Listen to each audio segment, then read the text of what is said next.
So mga par, sa umiinit nga po na pinag-uusapan sa potensyal na laban ni Mike Magsayo kalaban si Gervonta Tank Davis, marami ang nagtatanong mga boss kung kaya ba talaga manalo ni Magsayo kay Tank Davis sa bakbakan kapag nangyari. Well, matik mga idol sa laban na to, sobrang dihado dito si Tank Davis dahil isa itong superstar at magaling naman talaga ito mga idol at pinagpala ito ng Panginoon dahil sa angking lakas na taglay ng kanyang kamao. Pero kung pag-uusapan mga idol na may laban si Magsayo meron talaga mga boss. Minsan nakukulangan tayo kay Magsayo sa stamina sa laban. Pero pagdating sa skill set mga idol, believe tayo kay Magnifico. Para sa atin mga idol, mas mahirap pa nga kalaban si Magsayo kumpara sa mga previous na kinalaban ni Tank Davis. Dahil nga sa lahat ng nilabanan ni Tank Davis mga idol, kagaya na lang sa laban nito kay Frank Martin at Ryan Garcia na talagang pigang-piga sa laban.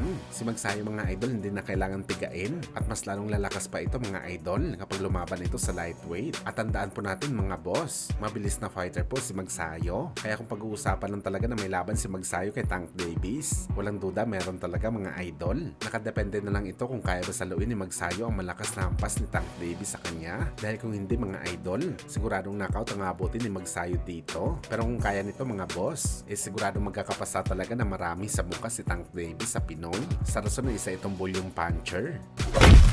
Samantala hindi isang magandang balita naman po mga idol ang hatid para sa ating mga Pinoy boxing fans. Dahil ang napabalita at tinaabangan natin na laban sa pagitan ni Tio Pimo Lopez Jr. kalaban ng knockout artist na si Subriel Matias hindi na po mangyayari mga idol sa buwan ng Marso sa dahilan na hindi tinanggap ni Tio Pimo Lopez ang offer na pera ng Top Rank Promotion para labanan niya si Subriel Matias. Ayon sa report mga idol, mas mataas daw sa minimum purse money ang naging offer ng Top Rank Promotion kay Lopez. Pero hindi pa rin daw nito nagustuhan ang offer ni Bob Arum. Bagamat pinabulaanan naman ni Lopez mga idol na siya ang nag-turn down sa laban kay Matias. Kundi ang Top Rank Promotion daw mga boss. Nag-counter offer daw kasi si Lopez sa naging offer sa kanya ng Top Rank. Sila daw ang ayaw pumayag sa purse money na gusto ni Lopez. Dahilan kung bakit naunsami ang laban nito kay Subriel Matias. Malamang mga idol, lugi siguro si Bob Arum kapag pumayag ito na ibigay ang gusto ni Lopez. Dahil hindi naman isang prize fighter itong si Matias. Sa Puerto Rico lamang ito sikat pero sa US hindi. At kagaya sa sinabi natin mga idol,